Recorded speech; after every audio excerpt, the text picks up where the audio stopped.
In one universe, you don't need to watch this video because you already know everything that will be said verbatim. Unfortunately, this time it's different. Fair warning, today it's going to be a mind-bending experience. And what if nature pulled each universe to several billion copies? What if there were an infinity of universes governed by physical laws contrary to ours? Universes of different size, shape, and history, and as bizarre as they may sound to your ears. This idea of the possible existence of a multiverse may not be as crazy as it seems, and might even be necessary to logically explain the existence of another universe. And after having fun in the previous episode with the universes made possible by the multiverse, the link is there. Today, I'll try to broadly outline for you, and in this universe, the 5 theories that suppose that ours could well be just one among an infinity of other possibilities, a multitude, a multiverse. Before getting carried away, let's refresh our ideas first. In a previous episode, we saw that when we talk about the universe, we are actually referring to the only part we can see of it. That is the observable universe, which is definitely not the entire universe. And within this, the mystery sword hiding beyond the edges of this observable universe is most certainly a body of the universe. Billions of galaxies and stars that we cannot see today because the light they have emitted has not yet had time to reach us. In other words, beyond a certain limit, called the cosmological horizon, there is most certainly an infinity of spaces and matter that cannot be seen. In reality, the universe as a whole is magnificently larger than we can imagine, and possibly even infinite. And then we were stopped there without having enough time, and perhaps also of madness, to explore one of the consequences of this possibly endless immensity, the theory of the multiverse. But many scientists, they did it, and depending on their particularity, these multiverses were classified. So let's start gently by turning our brains upside down with the Level 1 Multiverse, which tells us that if space is infinite, then it necessarily exists beyond our cosmological horizon. An infinity of space-time regions as large as ours. Regions that, like so many different observable universes, are impossible to observe and unable to interact with each other. These immense bubbles are forever unreachable, as the space-time separating them expands faster than it is possible to move through it. In short, these are alternative universes with which we cannot interact, but which exist beyond the horizon, in a Level 1 multiverse much larger than the observable universe. And where it gets weird, okay, it was already severely so. It's that if this succession of space-times, more or less similar to ours, does indeed repeat itself to infinity. This Level 1 multiverse contains perfect copies and slight variations of universes, infinitely offset by time and space. And everything that is possible to do in our observable universe as in all the others. And this, within the limits of possibilities allowed by the laws of nature. In other words, it necessarily contains all possible configurations of matter which, in this endless immensity, come to repeat themselves. And there exist there, now, elsewhere in this multiverse, identical copies of me as well as you, currently. Whether sitting or standing, please sit down. Thus, we have been able to calculate, for the sheer pleasure, that around each isolated universe bubble, there necessarily exists in a minimum volume. 2 to the power 115 times larger than that of our observable universe. Universe bubbles strictly similar to ours. And there would also be a universe in which the content of this indigestible video is of a delicious clarity. Another in which you are listening to it in one, yet another in which it is you who wrote this video and are speaking. And me who is listening to it. You see the logic, there seems to be none. So if you could travel long enough and fast enough, spoiler, you can't go home because one of your doubles would already be there. Let's sit back down. And here, things are going to start getting tricky. Because this Level 1 multiverse, hosting an infinite number of parallel universes that exist without any possible link to each other, is one of the simplest. Since it lacks genuinely distinct universes.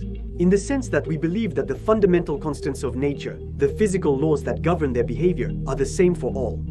Each universe contained in this Level 1 multiverse, for example, has 3 spatial dimensions and 1 temporal. And since I feel your game, I think it's high time to step it up a notch, to tackle a more substantial multiverse. A multiverse that, in some respects, in terms of madness, can go much further than a level 1. Welcome to the Level 2 Multiverse, a potential consequence of the eternal inflation theory. In short, to make it short and complicated, according to this hypothesis, which propels you on acid to Wonderland, in the first moments following the Big Bang, the cosmos underwent a phase of accelerated growth, a perpetual expansion. And this inflation would not only have produced our universe, but also, excuse the understatement, an infinite number of other universes themselves also in continuous expansion. Thus, this theory suggests that our Big Bang is somehow part of a series, that our universe, as large as it is just a tiny bubble in an infinitely larger set. And above all, launched into a perpetual expansion, giving birth to strings. Other universes, like so many bubbles in a foamy bath, of limitless space, bubbles of universes that could themselves be embryonic level 1 multiverses. But having, unlike the latter, the ability to create others, to regularly bring about new universes that would coexist without ever being able to interact due to the increasing space that separates them from each other. And since each new Big Bang that can emerge from inflation rides the initial conditions of these ever-increasing number of universes, the Level 2 multiverse, in stark contrast to its Level 1 cousin, can give birth to a prodigious variety of new layers of reality, to universes radically different from the one we know. Because within the Level 2 multiverse, there can exist a teeming infinity of universes with a random distribution of matter, but also, and most importantly, governed by completely different game rules, by exotic physical laws applying to particles that may have nothing to do with those of our world. And this Level 2 multiverse can even generate universes with a different number of temporal and spatial dimensions from another. Therefore, in this dizzying amount of possibilities, almost everything, we will come back to it, is conceivable. Universes devoid of gravitational forces, others in which the speed of light is lower than that of sound. Universes with several tens of dimensions, like others having none. Universes having neither up nor down and in which one cannot be subject to vertigo. But let's leave the convalescent neurons in a pool of brain juice from our doubles, all struggling together. In a Level 1 multiverse, with the potentially infinite versions of options offered by the Level 2 multiverse to go touch the Level 3 one. Because if you have never had, and will most certainly never have contact with other universes that are part of a Level 1 or 2 multiverse, you are continuously in contact with those of Level 3. In a way, you create your future with every decision you make at each moment. With the Level 3 multiverse in madness, we're going to step it up a notch. Because, on the one hand, and unlike the previous one, the universes of this multiverse unfold in the same space-time as ours. They are, in a way, literally parallel to it, although that does not make them any more accessible. The sticky immensity of this Level 3 multiverse in which we are going to wade draws the hypothesis of its existence from an interpretation of quantum physics and our, let's say, difficulty in interpreting the behavior of our universe at very small scales. Because at the level of the infinitely small, everything happens as if things existed in a superposition of states until the moment we try to observe them.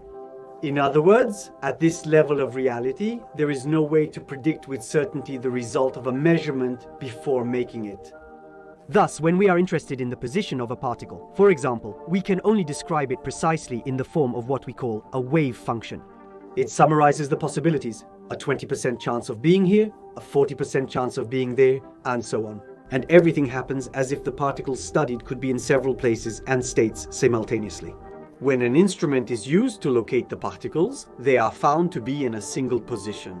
And it's to explain how these bubblings of possibilities, these kinds of probabilistic blurs, end up becoming only one, collapsing to take only a unique position once we observe them.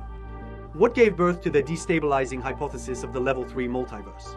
In which what we see at the infinitely small scale in our universe would be a form of weighted average of all possible realities that would exist in parallel.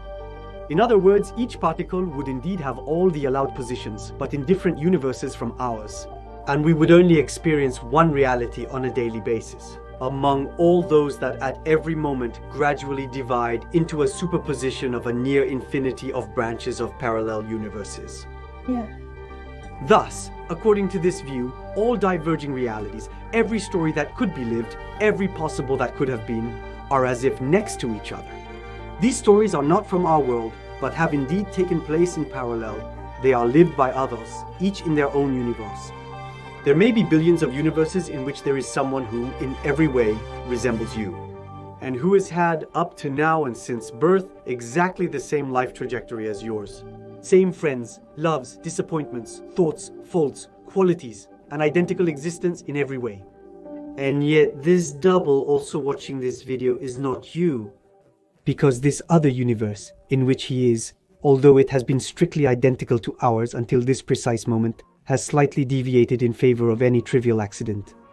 And here the existence of your double takes on a whole new turn. In one of these universes, I have long since stopped recording. In another, it's you who left after changing the playback speed. An aspirin, perhaps? An effervescent tablet? And this superposition of all other possible universes, which continuously bud and branch off from our reality, will remain forever inaccessible, because we cannot live and evolve, only in one of the many possibilities at a time.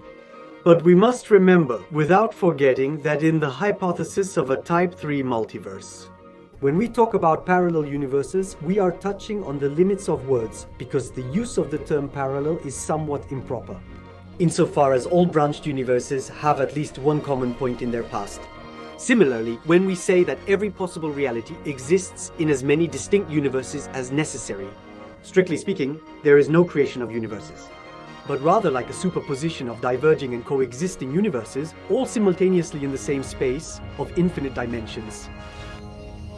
Physicist Shinkarol amused himself by estimating the number of parallel universes made possible by Level 3 since the Big Bang. For our observable universes volume alone, he calculates it to be 2 to the power of 10 to the power of 112.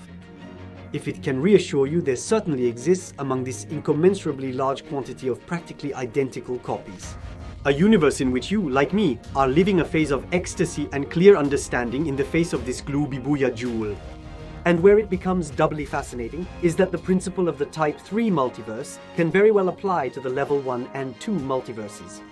Thus, no matter how enormous the number of universes it contains, the Type 3 only increases the value of infinity of those against which our brain has previously shattered. An infinity that remains in derisory value if we compare it to that of the final boss, the Level 4 multiverse. And after cutting our teeth on big chunks, it's time to break them by tackling what is done in the strongest sense of the greatest. Insofar as this multiverse would literally contain all possible universes, all arrangements, all configurations of matter, energy, dimension, as well as physical law, whether you are able to imagine them or not. In fact, in the universes allowed by the previous multiverses, if you felt shaky, you could always cling to a semblance of familiar. Find some common sense with our universe. And even if in some cases the initial conditions and fundamental constants of physics may vary there, we still found there, at a minimum, some kind of metalloids on which each of these multiverses relies to function. Even if we bleed rainbows from the nose there, what happens there respects a kind of framework, just like in our world. For example, there theoretically exists a space-time continuum of force of gravity. Quantum phenomena that, even if they are governed by different values, still exist there. But in the Level 4 multiverse where we will end our journey, none of that. Here, of course, we find all the possibilities we just talked about, to which are added absolutely all the others, without any physical restriction. Stay with me, don't leave me alone. In fact, if the hypothesis of this multiverse, stranger than anything that can be conceived, has been proposed, it is to explain the unreasonable ability of mathematics to describe reality. Given this state of affairs, that language works incredibly well to describe what we observe. Two schools of thought oppose each other. One, Aristotelian, considers that math is just a very practical approximation of physical reality, while the other, Platonic, thinks they touch on something deeper, a form of truth, and describe the very essence of reality. Thus, if the universe is mathematical by nature, and we live in one of the many possible structures allowed by its language, then it would exist elsewhere. An infinity of other universes obeying laws radically different from ours. Exotic universes in which the flow of time speed varies, where it advances in jumps rather than continuously. In which its arrow is sometimes pulled in the opposite direction or in directions we cannot imagine. And yet, this is only one of the possibilities that we are capable of imagining. In short, we cannot imagine the extent of the madness. However, let's clarify that if the hypothesis of the existence of level 1 and 2 multiverses are mostly accepted, or, failing that, taken seriously by the scientific community. Today, those of level 3 and even more so of level 4 are greatly criticized. At least in our universe. If you're still unsure what to make of this video after watching it, don't worry. There is a universe in which an infinity of your doubles hate it, and others where they insult you. Ah, and I almost forgot. If you're wondering why we need in the end the existence of multiverses, well, the answer is simply because it allows us to explain why we're alive. But let's not overextend ourselves. In this episode, we've already explored an infinity of universes with countless people. So I will save the explanation for this universe for later. A universe exists where you support this channel on Tipeee and follow me on Insta. However, there are also many versions where you don't.